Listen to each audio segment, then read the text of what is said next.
Linux Server Administration സീരീസിൻ്റെ fourth video ആണിത്. ഈ വീഡിയോയിൽ നമ്മൾ ഡിസ്കസ് ചെയ്യുന്നത് ലിനക്സിൻ്റെ ഇൻസ്റ്റലേഷനെ കുറിച്ചായിരിക്കും. കഴിഞ്ഞ വീഡിയോയിൽ നമ്മളൊരു ഡെമോ ലാബ് സെറ്റ് ചെയ്ത് വെച്ചിട്ടുണ്ടായിരുന്നു. ഞാനപ്പോൾ ആ ലാബിൻ്റെ വർക്കിങ്ങിനെ കുറിച്ച് ഒന്നുകൂടി വ്യക്തമായിട്ട് നിങ്ങൾക്ക് പറഞ്ഞുതരാം. നമ്മുടെ ലാബ് നമ്മൾ ക്രിയേറ്റ് ചെയ്തിരിക്കുന്ന VirtualBox എന്ന് പറഞ്ഞൊരു സോഫ്റ്റ്വെയർ ഉപയോഗിച്ചിട്ടാണ്. അതായത് ഈ ഗ്രേ കളറിൽ കാണുന്ന ബോക്സ് ഉണ്ടല്ലോ, അതാണ് എൻ്റെ ഹാർഡ്വെയർ. ഞാനിവിടെ ഉപയോഗിക്കുന്നത് എൻ്റെ ലാപ്പിലാണ് ഞാൻ എൻ്റെ ലാബ് സെറ്റ് ചെയ്തിരിക്കുന്നത്. ചിലപ്പോൾ നിങ്ങളുടെ ഡെസ്ക്ടോപ്പിലായിരിക്കാം ലാബ് സെറ്റ് ചെയ്തിരിക്കുന്നത്. ഇനി ഈ യെല്ലോ കളർ ബോക്സിൽ കാണുന്നതാണ് എൻ്റെ മെയിൻ ഓപ്പറേറ്റിംഗ് സിസ്റ്റം. ഈ മെയിൻ ഓപ്പറേറ്റിംഗ് സിസ്റ്റത്തിനെ തന്നെ നമുക്ക് host operating system, HOST, host operating system എന്ന് നമുക്ക് വിളിക്കാം. എൻ്റെ ഹോസ്റ്റ് ഓപ്പറേറ്റിംഗ് സിസ്റ്റം ഇവിടെ ഉപയോഗിക്കുന്നത് MacOS ആണ്. നിങ്ങളുടെ ഹോസ്റ്റ് ഓപ്പറേറ്റിംഗ് സിസ്റ്റം ചിലപ്പോൾ വിൻഡോസ് ആയിരിക്കാം. ഇനി ആ ഹോസ്റ്റ് ഓപ്പറേറ്റിംഗ് സിസ്റ്റത്തിൻ്റെ മുകളിൽ ഞാൻ ഇൻസ്റ്റാൾ ചെയ്തിരിക്കുന്ന ഒരു സോഫ്റ്റ്വെയറാണ് VirtualBox എന്ന് പറഞ്ഞൊരു സോഫ്റ്റ്വെയർ. അതായത് നിങ്ങൾ സിസ്റ്റത്തിൽ VLC പ്ലെയർ, ഇൻ്റർനെറ്റ് എക്സ്പ്ലോറർ, അതുപോലെ തന്നെ വേർഡ് എന്നൊക്കെ പറഞ്ഞ സോഫ്റ്റ്വെയറുകൾ റൺ ചെയ്യിക്കത്തില്ല. അതുപോലെ തന്നെ നമ്മൾ റൺ ചെയ്യുന്ന ഒരു സോഫ്റ്റ്വെയർ മാത്രമാണ് VirtualBox എന്ന് പറഞ്ഞിട്ടുള്ള സോഫ്റ്റ്വെയർ. ഇനി ഈ VirtualBoxൻ്റെ മുകളിൽ നമ്മളൊരു വിർച്വൽ മെഷീൻ ക്രിയേറ്റ് ചെയ്തിട്ടുണ്ട്. അതാണ് ആ ചെറിയ പിങ്ക് കളർ ബോക്സ്. അപ്പോൾ എന്താണ് ഒരു വിർച്വൽ മെഷീൻ? വിർച്വൽ മെഷീൻസ് എന്ന് പറഞ്ഞാൽ സോഫ്റ്റ്വെയറിൽ ബിൽഡ് ചെയ്തെടുത്തിരിക്കുന്ന ഒരു കമ്പ്യൂട്ടറിനെയാണ് നമ്മൾ വിർച്വൽ മെഷീൻസ് എന്ന് പറഞ്ഞ് വിളിക്കുക. ആ വിർച്വൽ മെഷീൻ ബിൽഡ് ചെയ്യാനായിട്ട് ഉപയോഗിക്കുന്ന ഒരു സോഫ്റ്റ്വെയറാണ് VirtualBox എന്ന് പറഞ്ഞൊരു സോഫ്റ്റ്വെയർ. നമുക്കറിയാം, നമുക്കിപ്പോൾ ഒരു ഓപ്പറേറ്റിംഗ് സിസ്റ്റം വർക്ക് ചെയ്യിപ്പിക്കണമെങ്കിൽ ഒരു ഹാർഡ്വെയർ വേണം. അതായത് CPU, മെമ്മറി, ഹാർഡ് ഡിസ്ക് തുടങ്ങിയ കുറേ ഹാർഡ്വെയറുകൾ ഉണ്ടെങ്കിൽ മാത്രമാണ് നമുക്കൊരു എന്ത് റൺ ചെയ്യിക്കാനായിട്ട് പറ്റത്തുള്ളൂ, ഒരു ഓപ്പറേറ്റിംഗ് സിസ്റ്റം റൺ ചെയ്യിക്കാനായിട്ട് പറ്റത്തുള്ളൂ. ഇതേ ഹാർഡ്വെയറുകൾ സോഫ്റ്റ്വെയറിൽ ബിൽഡ് ചെയ്യാൻ വേണ്ടിയിട്ട് ഉപയോഗിക്കുന്ന സോഫ്റ്റ്വെയറുകളാണ് വിർച്വൽ മെഷീൻസ് എന്ന് പറഞ്ഞാൽ. ഈ വിർച്വൽ മെഷീൻസ് എന്ന് പറഞ്ഞാൽ സോഫ്റ്റ്വെയറിൽ ബിൽഡ് ചെയ്തെടുത്തിരിക്കുന്ന ഒരു കമ്പ്യൂട്ടറാണ്. അതായത് ഒരു റിയൽ കമ്പ്യൂട്ടറിന് എന്തൊക്കെ കാര്യങ്ങൾ ചെയ്യാൻ പറ്റുമോ അതെല്ലാം ഒരു വിർച്വൽ മെഷീനെ കൊണ്ടും ചെയ്യാനായിട്ട് സാധിക്കും. പക്ഷേ ഈ വിർച്വൽ മെഷീനിൽ ഉപയോഗിക്കുന്ന ഹാർഡ്വെയറുകൾ, സോഫ്റ്റ്വെയറിൽ ബിൽഡ് ചെയ്തെടുത്തിരിക്കുന്ന ഹാർഡ്വെയറുകൾ പവർ ചെയ്യുന്നത് നമ്മുടെ ശരിക്കുള്ള ഹാർഡ്വെയറുകളായിരിക്കും. അതായത് ഈ വിർച്വൽ മെഷീനിന് വേണ്ടിയിട്ടുള്ള CPU റിസോഴ്സ് പ്രൊവൈഡ് ചെയ്യുന്നത് എൻ്റെ ഈ മെയിൻ ഹാർഡ്വെയർ ആയിരിക്കും. അതുപോലെ തന്നെ ഇതിൻ്റെ RAM പ്രൊവൈഡ് ചെയ്യുന്നതും എൻ്റെ മെയിൻ ഹാർഡ്വെയർ തന്നെയായിരിക്കും. എല്ലാ കാര്യങ്ങളും മെയിൻ ഹാർഡ്വെയറുകൾ തന്നെയാണ് നോക്കുന്നത്. ഇനി ഈ വലിയ പിങ്ക് കളർ ബോക്സാണ് എൻ്റെ ഓപ്പറേറ്റിംഗ് സിസ്റ്റം. അതായത് നമ്മൾ ഇൻസ്റ്റാൾ ചെയ്തിട്ടില്ല, നമ്മൾ ലൈവ് ബൂട്ടാണ് ചെയ്തിട്ടുള്ള ലിനക്സ് ഓപ്പറേറ്റിംഗ് സിസ്റ്റം. കാര്യം, ഈ പിങ്ക് കളർ ബോക്സിൽ നടക്കുന്ന ഒരു ആക്ടിവിറ്റിയും ബ്ലൂ കളർ ബോക്സിനെ അഫക്റ്റ് ചെയ്യുന്നതായിരിക്കില്ല. നിങ്ങൾ മൗസ് ഈ പിങ്ക് കളർ ബോക്സിലേക്ക് കൊണ്ടുവന്നതിന് ശേഷം ക്ലിക്ക് ചെയ്ത് കഴിയുമ്പോൾ എന്തായിരിക്കും, പിന്നീട് നിങ്ങൾ ചെയ്യുന്ന എല്ലാ കാര്യങ്ങളും ലിനക്സ് ഓപ്പറേറ്റിംഗ് സിസ്റ്റത്തിലായിരിക്കും നടക്കുക. നിങ്ങൾ മൗസ് റിലീസ് ചെയ്തു, അതായത് നിങ്ങൾ ലെഫ്റ്റ് ഹാൻഡ് സൈഡിലുള്ള കമാൻഡോ, MacOS ആണെന്നുണ്ടെങ്കിൽ കമാൻഡ് കീ, അല്ലെന്നുണ്ടെങ്കിൽ വിൻഡോസ് ആണ് യൂസ് ചെയ്യുന്നതെങ്കിൽ ഓൾട്ട് കീ പ്രസ് ചെയ്യുന്ന ടൈമിൽ എന്തായിരിക്കും സംഭവിക്കുക, നിങ്ങളുടെ കൺട്രോൾ പിങ്ക് കളർ ബോക്സിൽ നിന്ന് ബ്ലൂ കളർ ബോക്സിലേക്ക് പോകും. അതായത് നിങ്ങളുടെ മെയിൻ ഓപ്പറേറ്റിംഗ് സിസ്റ്റത്തിലേക്ക് പോകും. ഈ മെയിൻ ഓപ്പറേറ്റിംഗ് സിസ്റ്റത്തിനെയാണ് നമ്മൾ ഹോസ്റ്റ് OS എന്ന് വിളിച്ചത്. അതുപോലെ തന്നെ വിർച്വൽ മെഷീൻ്റെ അകത്ത് നമ്മൾ ഇൻസ്റ്റാൾ ചെയ്തിരിക്കുന്ന ഓപ്പറേറ്റിംഗ് സിസ്റ്റത്തിനെ നമ്മൾ വിളിക്കുന്നത് ഗസ്റ്റ് OS എന്നാണ്. ഇവിടെ നമ്മുടെ ഗസ്റ്റ് OS ഏതാണ്? ലിനക്സ് ആണ്. ഹോസ്റ്റ് OS ഏതാണ്? വിൻഡോസ് ആണ്. ഇനി ഗസ്റ്റ് OSഉം ഹോസ്റ്റ് OSഉം റൺ ചെയ്യുന്നത് ഏത് ഹാർഡ്വെയറിലാണ്? എന്നെ സംബന്ധിച്ച് എൻ്റെ MacOSലാണ്, എൻ്റെ മെയിൻ ലാപ്ടോപ്പിലാണ് ഈ രണ്ട് ഓപ്പറേറ്റിംഗ് സിസ്റ്റങ്ങളും വർക്ക് ചെയ്യുന്നതെന്ന് പറഞ്ഞാൽ. ഇതുകൊണ്ടുള്ള അഡ്വാൻറ്റേജ് എന്താണ്? നമുക്ക് ഈ രണ്ട് ഓപ്പറേറ്റിംഗ് സിസ്റ്റങ്ങളും ഒരു ഹാർഡ്വെയറിൽ തന്നെ റൺ ചെയ്യിക്കാനായിട്ട് സാധിക്കും. അല്ലെങ്കിൽ നിങ്ങൾക്ക് ലിനക്സ് ട്രൈ ചെയ്യണമെന്നുണ്ടെങ്കിൽ ഒന്നില്ലെങ്കിൽ എന്ത് ചെയ്യണം, നിങ്ങളുടെ മെയിൻ ഓപ്പറേറ്റിംഗ് സിസ്റ്റം റിമൂവ് ചെയ്തതിന് ശേഷം ലിനക്സ് ഇൻസ്റ്റാൾ ചെയ്യണം, അല്ലെങ്കിൽ വേറൊരു ഹാർഡ്വെയർ നിങ്ങൾ മേടിക്കണം. അല്ലെങ്കിൽ ഈ രണ്ട് ഓപ്പറേറ്റിംഗ് സിസ്റ്റം കൂടെ ഒരുമിച്ച് നിങ്ങൾക്ക് നിങ്ങളുടെ ഹാർഡ്വെയറിൽ ഇൻസ്റ്റാൾ ചെയ്യാനായിട്ട് സാധിക്കും. അതിനാണ് ഡ്യുവൽ ബൂട്ടിംഗ് എന്ന് പറയും. നമുക്ക് കോഴ്സ് കുറച്ച് മുന്നോട്ട് പോയി കഴിഞ്ഞിട്ട് ഇതുപോലുള്ള കാര്യങ്ങൾ ഡിസ്കസ് ചെയ്യാം. ഒരു ബിഗിനർ എന്നുള്ള ലെവലിൽ നമ്മൾ അങ്ങനത്തെയുള്ള കാര്യങ്ങൾ ആദ്യമേ ഡിസ്കസ് ചെയ്താൽ വളരെ കൺഫ്യൂസിങ് ആയിരിക്കും. ചിലപ്പോൾ നിങ്ങൾക്ക് നിങ്ങളുടെ സിസ്റ്റത്തിലുള്ള ഡാറ്റ ലോസ് ഒക്കെ വരാനായിട്ട് സാധ്യതയുണ്ട്. അതുകൊണ്ടാണ് ഞാൻ ആദ്യമേ മെയിൻ OSൽ നിങ്ങളുടെ മെയിൻ ഹാർഡ്വെയറിൽ തന്നെ ലിനക്സ് ഇൻസ്റ്റാൾ ചെയ്യാനായിട്ട് നിങ്ങളോട് പറയാത്തത്. ഇങ്ങനെ വിർച്വൽ മെഷീനുകൾ നമ്മൾ യൂസ് ചെയ്യുന്ന ടൈമിൽ കിട്ടുന്ന ഒരു മെയിൻ അഡ്വാൻറ്റേജ് എന്ന് പറഞ്ഞാൽ എന്താണ്, നമ്മുടെ ഹോസ്റ്റ് ഓപ്പറേറ്റിംഗ് സിസ്റ്റത്തിനെ അഫക്റ്റ് ചെയ്യാത്ത രീതിയിൽ തന്നെ നമുക്കൊരു ഗസ്റ്റ് ഓപ്പറേറ്റിംഗ് സിസ്റ്റം റൺ ചെയ്യാനായിട്ട് സാധിക്കും. ഇവിടെ നമ്മുടെ ഗസ്റ്റ് ഓപ്പറേറ്റിംഗ് സിസ്റ്റം ലിനക്സ് ആണ്. ഇതേപോലെ തന്നെ നിങ്ങൾക്ക് വേണമെങ്കിൽ വിൻഡോസിൻ്റെ അകത്ത് വേറൊരു വിൻഡോസ് ഗസ്റ്റായിട്ട് തന്നെ റൺ ചെയ്യാനായിട്ടും സാധിക്കും. പിന്നെ നമ്മൾ ബ്രിഡ്ജ് സെറ്റിങ്സ് എഡിറ്റ് ചെയ്തിട്ടുണ്ടായിരുന്നു. അത് വേറെ ഒന്നും കൊണ്ടല്ല, എൻ്റെ മെയിൻ മെഷീനിലേക്ക് ഇൻ്റർനെറ്റ് പ്രൊവൈഡ് ചെയ്യാനായിട്ട് രണ്ട് രീതികളാണ് എനിക്കുള്ളത്. ഒന്നില്ലെങ്കിൽ എനിക്ക് ഒരു ലാൻ കേബിൾ ത്രൂ ഇൻ്റർനെറ്റ് എൻ്റെ മെയിൻ സിസ്റ്റത്തിലേക്ക് പ്രൊവൈഡ് ചെയ്യാം, അല്ലെങ്കിൽ വൈഫൈ ത്രൂ പ്രൊവൈഡ് ചെയ്യാം. ഞാൻ എൻ്റെ ഹോസ്റ്റ് ഓപ്പറേറ്റിംഗ് സിസ്റ്റത്തിലേക്ക് ഇൻ്റർനെറ്റ് കണക്ടിവിറ്റി കൊടുത്തിരിക്കുന്നത് വൈഫൈ ത്രൂ ആണ്. അതുകൊണ്ടാണ് ഞാൻ ബ്രിഡ്ജ് സെറ്റിങ്സ് എഡിറ്റ് ചെയ്യുന്ന ടൈമിൽ വൈഫൈ അഡാപ്റ്റർ സെലക്ട് ചെയ്തത്. ഇനി നിങ്ങൾ വീട്ടിൽ യൂസ് ചെയ്യുന്ന ടൈമിൽ നിങ്ങളുടെ മെയിൻ സിസ്റ്റത്തിന് നെറ്റ് പ്രൊവൈഡ് ചെയ്തിരിക്കുന്നത് ഈതർനെറ്റ് കേബിൾ ത്രൂ ആണെങ്കിൽ നിങ്ങൾ എന്ത് തന്നെ സെലക്ട് ചെയ്യണം, നിങ്ങളുടെ ലാൻ കാർഡായിരിക്കണം ബ്രിഡ്ജ് സെറ്റിങ്സ് എഡിറ്റ് ചെയ്യുന്ന ടൈമിൽ സെലക്ട് ചെയ്യേണ്ടത്. ഇനി നമുക്കൊരു ഫയൽ എന്താണെന്ന് നോക്കാം.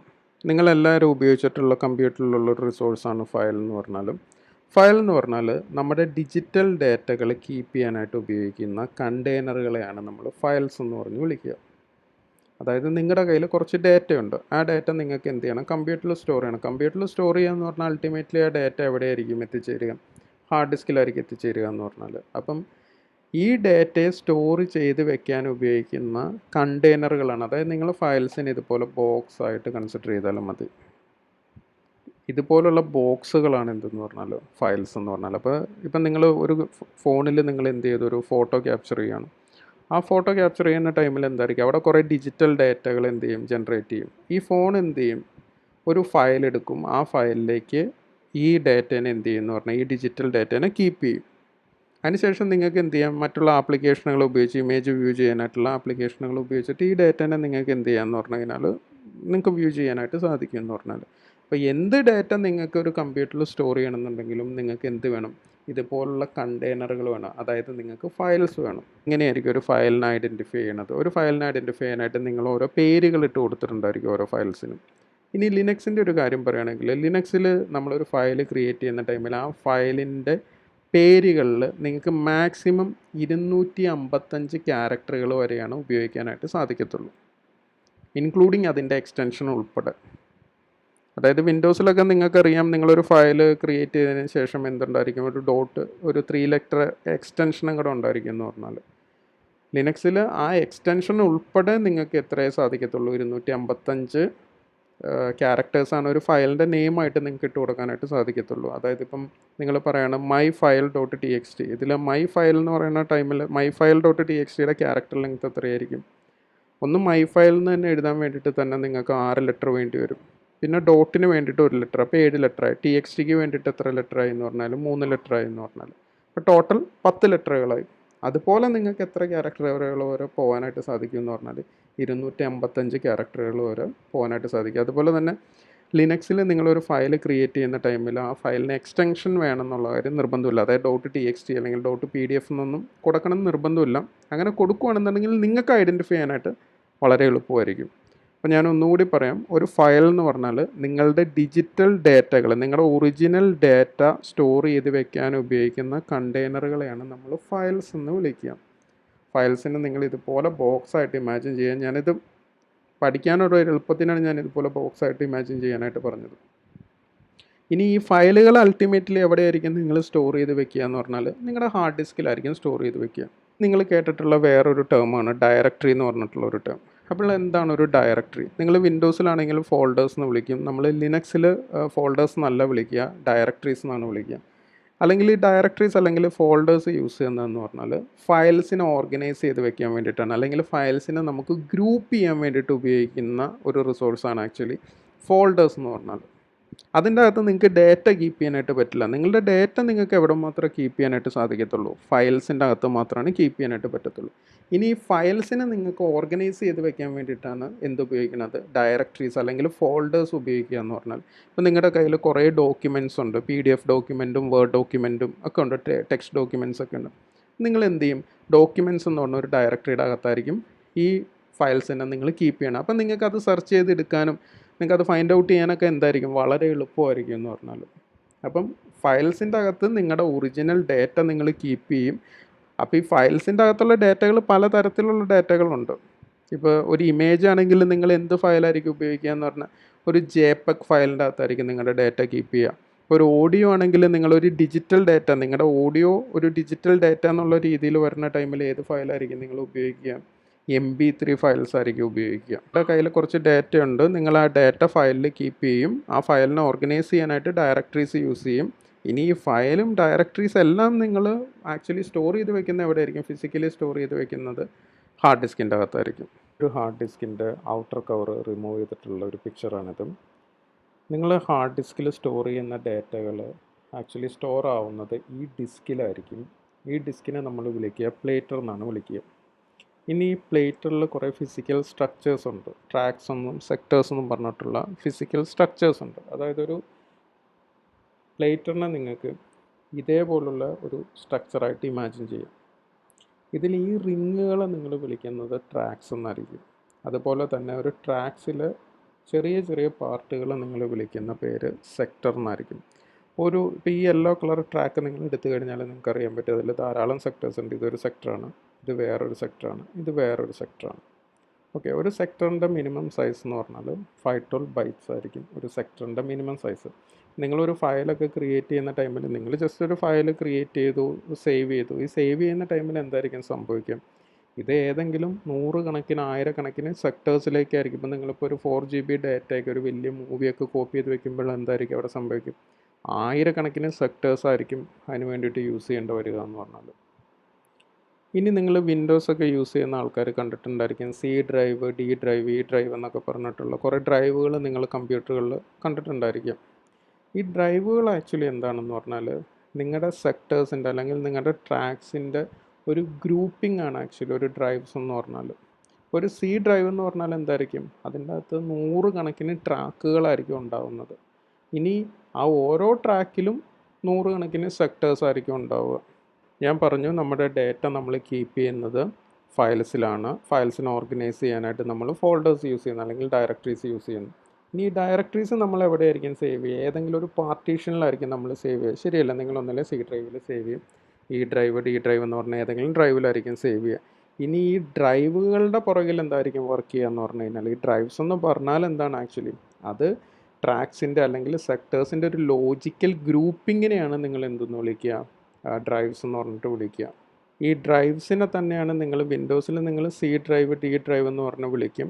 ഇതിനെ തന്നെ നമ്മൾ വിളിക്കുന്ന പേരാണ് പാർട്ടീഷൻസ് എന്ന് പറയുക. അപ്പോൾ ഒരു പാർട്ടീഷൻ്റെ അകത്ത് എന്തായിരിക്കും ഉണ്ടാവുന്നത്? കുറേ ട്രാക്സ് ഉണ്ടായിരിക്കും എന്ന് പറഞ്ഞാൽ. ട്രാക്സിൻ്റെ അകത്ത് എന്തുണ്ടായിരിക്കും? സെക്ടേഴ്സ് ഉണ്ടായിരിക്കും. അപ്പോൾ നമ്മൾ ഫയൽസും ഡയറക്ടറീസൊക്കെ ക്രിയേറ്റ് ചെയ്യുമ്പോൾ നമ്മൾ ഇന്ന ട്രാക്കിലേക്ക് പോകണം, ഇന്ന സെക്ടറിലേക്ക് പോകണം എന്നുള്ള രീതിയിലല്ല നമ്മൾ കാര്യങ്ങൾ സേവ് ചെയ്യുന്നത്. നമ്മളൊരു പാർട്ടീഷനിലേക്കാണ് കാര്യങ്ങൾ സേവ് ചെയ്യുക. അപ്പോൾ നമ്മൾ ഇൻട്രാക്ട് ചെയ്യുന്നത് പാർട്ടീഷൻ വെച്ചിട്ടായിരിക്കും ഒരു ഹാർഡ് ഡിസ്കുമായിട്ട് ഇൻട്രാക്ട് ചെയ്യുക എന്ന് പറഞ്ഞാൽ. ആക്ച്വലി OS എങ്ങനെയായിരിക്കും ഈ ഹാർഡ് ഡ്രൈവിലേക്ക് ഇൻട്രാക്ഷൻ നടത്തുന്നത്? ട്രാക്സും സെക്ടേഴ്സും വൈസാണ് OSകൾ കാര്യങ്ങൾ ഡിസൈഡ് ചെയ്യുന്നത്. ഇന്ന ട്രാക്കിൽ ഇന്ന സെക്ടറിലേക്കായിരിക്കും കാര്യങ്ങൾ സേവ് ചെയ്ത് വെക്കുക എന്ന് പറഞ്ഞത്.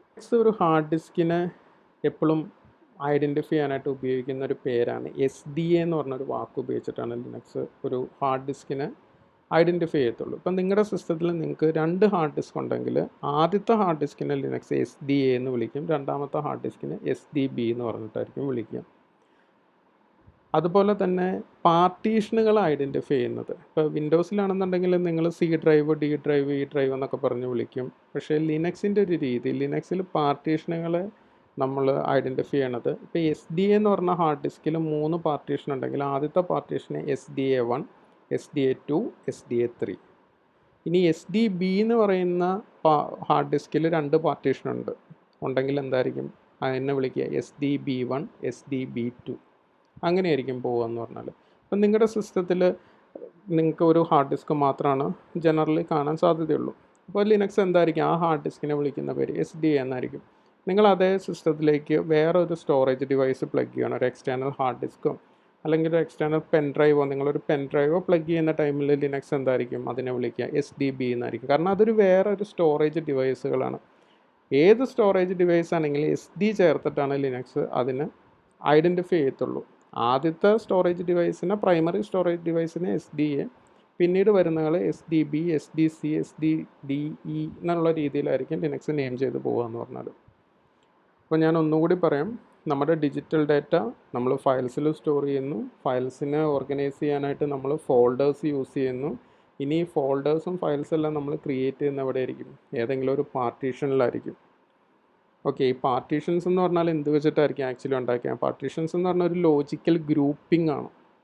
ഈ പാർട്ടീഷൻ്റെ ബാക്ക് എൻഡിൽ എന്തായിരിക്കും വർക്ക് ചെയ്യുക എന്ന് പറഞ്ഞു കഴിഞ്ഞാൽ ട്രാക്സ് ആയിരിക്കും. ട്രാക്സ് എന്ത് വെച്ചിട്ടായിരിക്കും ഉണ്ടാക്കിയേക്കുക എന്ന് പറഞ്ഞു കഴിഞ്ഞാൽ സെക്ടേഴ്സ് വെച്ചിട്ടായിരിക്കും.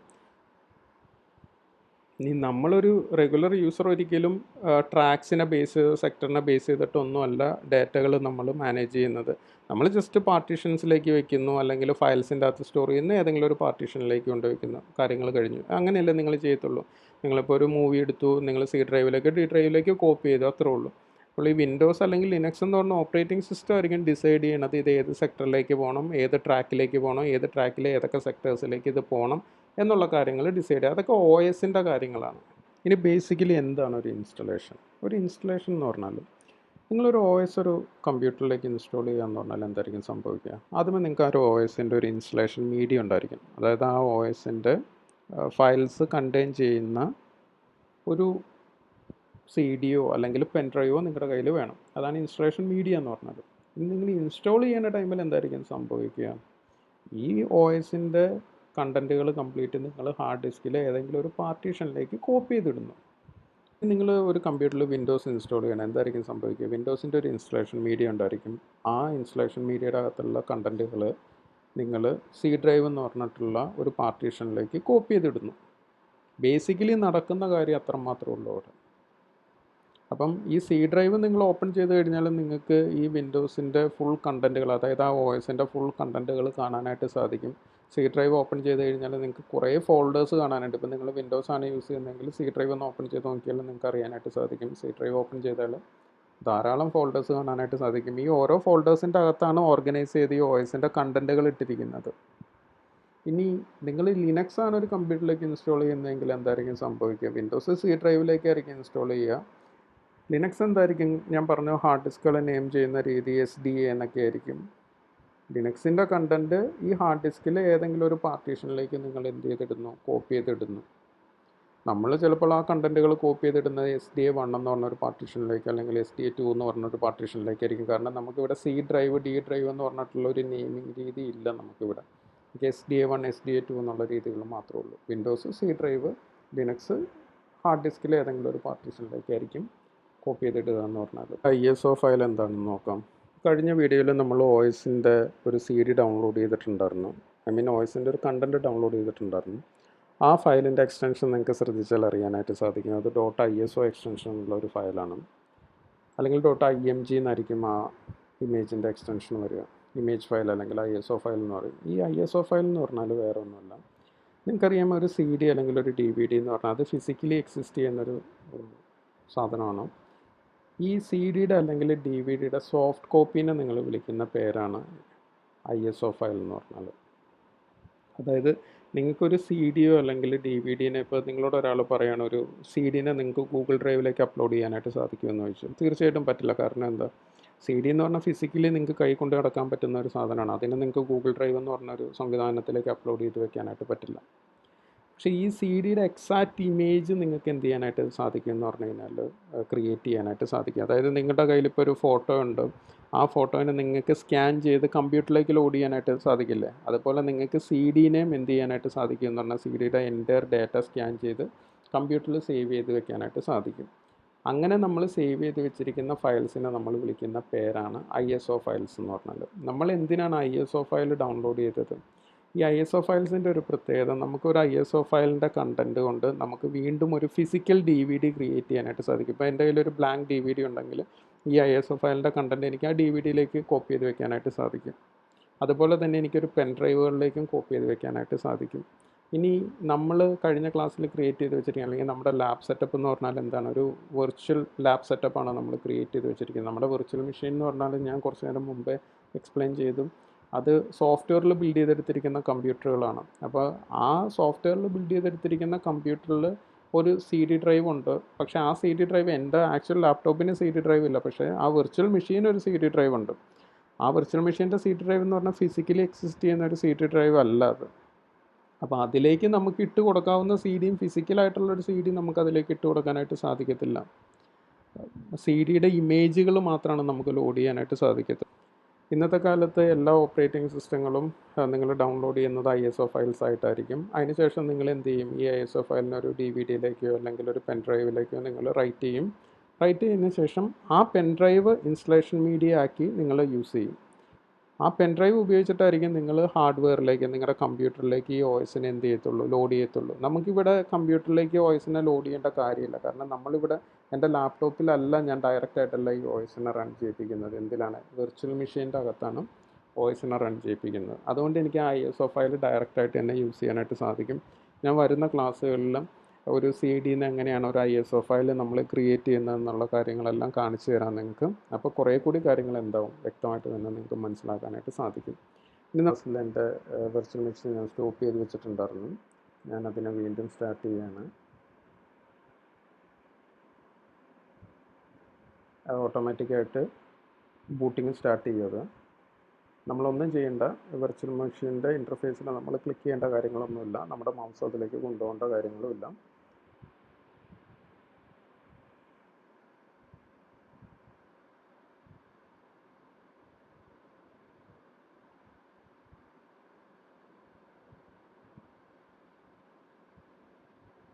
OSൻ്റെ ബൂട്ടിങ് സ്റ്റാർട്ട് ചെയ്തു. ഇപ്പോൾ ഇത് ലൈവ് ബൂട്ടിംഗ് ആണ് നടക്കുന്നത്.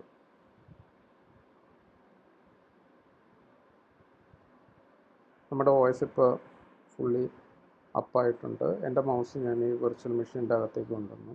അതിനുശേഷം നിങ്ങൾ ആപ്ലിക്കേഷനിലേക്ക് പോവുക, സിസ്റ്റം ടൂൾസിലേക്ക് പോവുക. ഇവിടെ എന്തുണ്ട്? സ്ലൈറ്റ് ആസ് ഇൻസ്റ്റാളർ എന്ന് പറഞ്ഞിട്ടുള്ളൊരു ഓപ്ഷൻ നിങ്ങൾക്ക് കാണാനായിട്ട് സാധിക്കും. ക്ലിക്ക് ചെയ്യുക. ക്ലിക്ക് ചെയ്തതിന് ശേഷം റൂട്ടിൻ്റെ പാസ്വേഡ് ടൈപ്പ് ചെയ്യാനായിട്ട് പറയേണ്ടി വിടാം. ഈ റൂട്ട് എന്താണെന്നുള്ള കാര്യങ്ങളെല്ലാം നമുക്ക് അടുത്ത വീഡിയോയിൽ ഡിസ്കസ് ചെയ്യാം. നിങ്ങളിവിടെ എന്ത് ടൈപ്പ് ചെയ്യുക? റൂട്ട് എന്ന് പറഞ്ഞ് ടൈപ്പ് ചെയ്യുക. അതായത് ഇതാണ് റൂട്ടിൻ്റെ സ്പെല്ലിങ്, ROOT. സ്മോൾ ലെറ്ററിൽ വേണം എല്ലാം ടൈപ്പ് ചെയ്യാൻ. ഓക്കെ കൊടുക്കുക. ഇനി അതിന് ശേഷം നിങ്ങളിവിടെ എന്ത് ചെയ്യുക? ഇൻസ്റ്റാൾ എന്ന് പറഞ്ഞിട്ടുള്ളൊരു സെക്ഷൻ ഉണ്ടായിരിക്കും. ഇൻസ്റ്റാളിൻ്റെ അവിടെ ചെന്നിട്ട് ഇൻസ്റ്റാൾ സ്ലൈറ്റ് ആസ് എന്ന് പറഞ്ഞിട്ടുള്ളൊരു ഓപ്ഷനിൽ ക്ലിക്ക് ചെയ്യുക. ക്ലിക്ക് ചെയ്തതിന് ശേഷം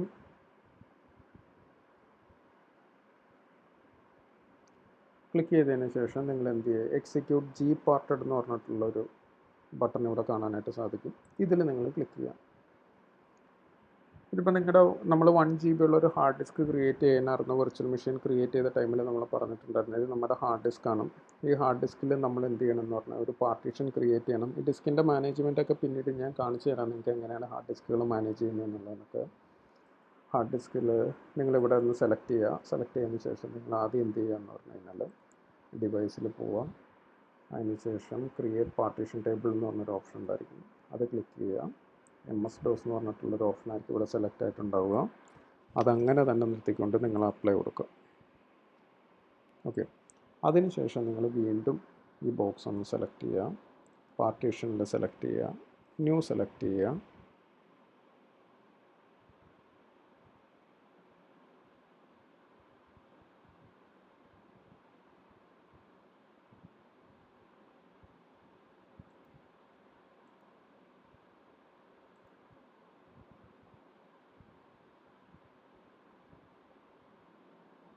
പാർട്ടീഷനിൽ സെലക്ട് ചെയ്യുക. ന്യൂ സെലക്ട് ചെയ്യുക. അതിനുശേഷം നിങ്ങൾ എന്ത് ചെയ്യുക? ആഡ് എന്ന് പറഞ്ഞിട്ടുള്ള ബട്ടൺ കൊടുക്കുക. കൊടുത്തതിന് ശേഷം ഇവിടെ നിങ്ങൾക്ക് അപ്ലൈ എന്ന് പറഞ്ഞിട്ടുള്ളൊരു ബട്ടൺ കാണാനായിട്ട് പറ്റും. ഈ ഒരു ബട്ടൺ ഇതിൽ ക്ലിക്ക് ചെയ്യുക. ക്ലിക്ക് ചെയ്ത് അപ്ലൈ കൊടുക്കുക. കൊടുത്തു. ഇപ്പം നിങ്ങളുടെ പാർട്ടീഷൻ ക്രിയേറ്റ് ആയി. ക്ലോസ് ചെയ്യുക. ഇതിനെക്കുറിച്ചൊക്കെ നമുക്ക് ഡീറ്റെയിൽ ആയിട്ട് തന്നെ ഡിസ്കസ് ചെയ്യാം. നിങ്ങൾ ജസ്റ്റ് ഇപ്പം ഞാൻ ഈ പറയുന്ന കാര്യങ്ങൾ അതുപോലെ തന്നെ ഫോളോ ചെയ്ത് പോകുക, അത്ര മാത്രം മതി. അതിനുശേഷം നിങ്ങൾ എന്ത് ചെയ്യുക? ഈ ഒരു വിൻഡോ ക്ലോസ് ചെയ്ത് കളയുക. കണ്ടിന്യൂ ഇൻസ്റ്റലേഷൻ എന്ന് പറഞ്ഞിട്ടുള്ള ബട്ടൺ ഉണ്ടായിരിക്കും താഴെ. ഇതിൽ ക്ലിക്ക് ചെയ്യുക.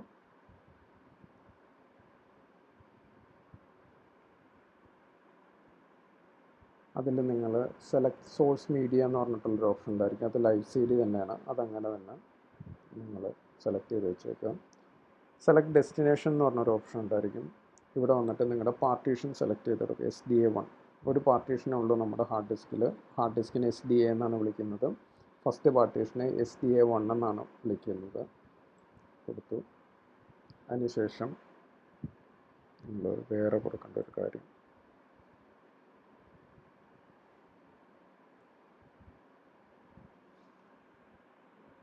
അതിനുശേഷം നിങ്ങളിവിടെ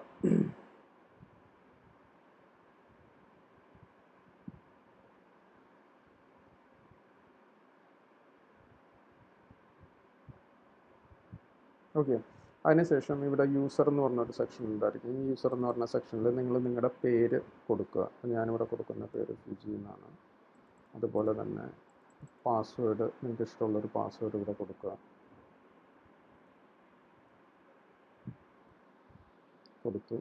അതിനുശേഷം ഇൻസ്റ്റാൾ എ ബൂട്ട് ലോഡർ എന്ന് പറഞ്ഞിട്ടുള്ളൊരു ഓപ്ഷൻ ഉണ്ടായിരിക്കും. ഇത് ടിക്ക് ചെയ്യുക. ടിക്ക് ചെയ്തതിന് ശേഷം പ്രൊസീഡ് ടു ലേറ്റസ്റ്റ് ഇൻസ്റ്റലേഷൻ കൊടുക്കാം. പെട്ടെന്ന് തന്നെ OSൻ്റെ ഇൻസ്റ്റലേഷൻ കഴിയും.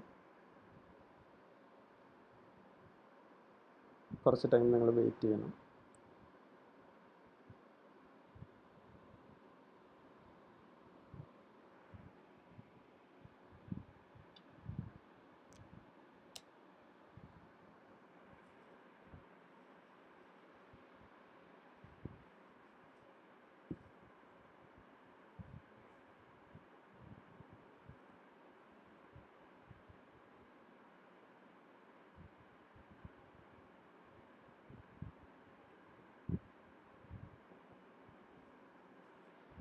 ഓക്കെ, നിങ്ങൾക്ക് ഇൻസ്റ്റലേഷൻ കഴിയുന്ന ടൈമിൽ ഇതുപോലൊരു മെസ്സേജ് ഇവിടെ കിട്ടും. Installation is now finish, you can exit എന്ന് പറഞ്ഞിട്ടുള്ളൊരു ഓപ്ഷൻ ഇവിടെ കിട്ടും.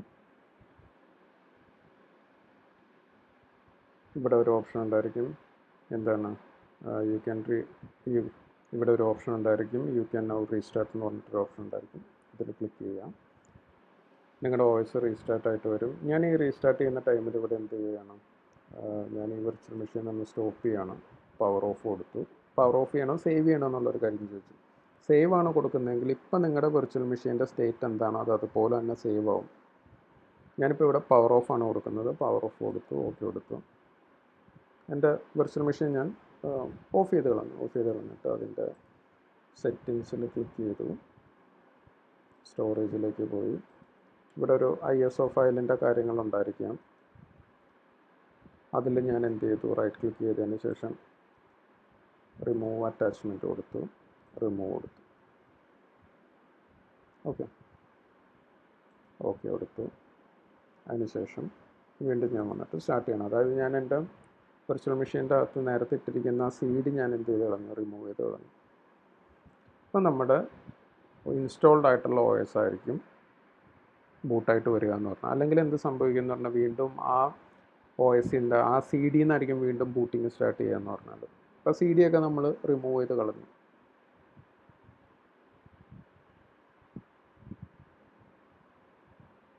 അപ്പോൾ നമ്മുടെ OS ബൂട്ടായിട്ട് വന്നിട്ടുണ്ട്. ഏത് യൂസറായിട്ട് ലോഗിൻ ചെയ്യണം എന്നുള്ളൊരു കാര്യമാണ് ചോദിച്ചിരിക്കുന്നത്. ഫുജി ആയിട്ട് ലോഗിൻ ചെയ്യണം. ഞാൻ എൻ്റർ കൊടുത്തു, പാസ്വേഡ് കൊടുത്തു. ഓക്കെ, അപ്പോൾ നമ്മുടെ ഓപ്പറേറ്റിംഗ് സിസ്റ്റത്തിൻ്റെ ഇൻസ്റ്റലേഷൻ സക്സസ്ഫുള്ളായി. ഇനി